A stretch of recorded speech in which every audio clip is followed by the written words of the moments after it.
Why does Sony keep doing this? We got a bit of an update on the El Muerto movie, what's going on, and the plans for that character or lack of plans moving forward. Let's talk about the project Bad Bunny and why this was a fairly predictable outcome. Well, if you jump in the time machine and go back a little bit, way back to 2022 CinemaCon, Sony made the announcement for another spin-off movie, and it left everyone scratching their heads. This time it was El Muerto, and for many comic fans, they had zero idea who this character was. To be fair, he is an incredibly obscure Spider-Man villain, and somebody who is way down the list of adjacent heroes and characters that comic book readers actually wanted to see come to life. Now, it's widely understood that Sony gave popular rapper and aspiring actor Bad Bunny, basically the pick of the library of Spider-Man characters that they were able to produce, and he chose to take a crack at El Muerto. We know he is a huge fan of pro wrestling, so this really shouldn't surprise anybody. The film started to get some serious legs and scored a director in the form of Jonas Caron, and had its screenplay being developed by Gareth Dunay O'Soler. Now, it was set to be released on January the 12th, 2024, but now it appears it is completely scrapped.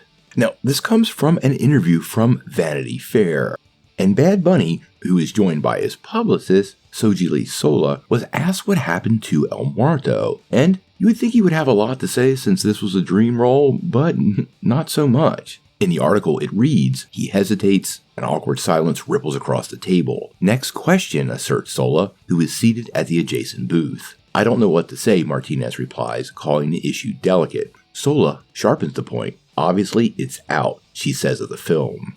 Now, Bad Bunny kind of doubles down and sort of distances himself from the project, saying he's really not a fan of action movies and wants to do more drama, romance, or comedy, or maybe even a history movie. But it's clear to me this was a project he was excited about. There's some hard feelings here, and I'm sure a ton of disappointment. Now, the character of El Muerto was not very known by comic fans. He briefly tangled with Spider-Man, but his main foe was El Dorado, a supernatural being who was responsible for granting his family these supernatural powers. The Spider-Man villain Tombstone was actually expected to be the movie's big bad, so I'm really curious on how they put all of these pieces together. The dynamic of having a supernatural being as one villain and Tombstone as the other, kind of an internal battle and external battle, might have worked on the big screen, but nobody ever really knew where this was going, and from day one, we kind of suspected this was going to be its fate. Sony has a long history of announcing projects, building up a little bit of hype, finding some writers and directors, and then letting it die on the vine. There have been several of these projects like Black Cat, Silver Sable, and Jackpot that started to get legs, even scripts, only to eventually fall down the rabbit hole and disappear from Sony's slate. I doubt this character ever really does make its way to the big screen. It was always a long shot with Bad Bunny kind of leading the charge, and I don't suspect Sony will want to revisit it anytime soon.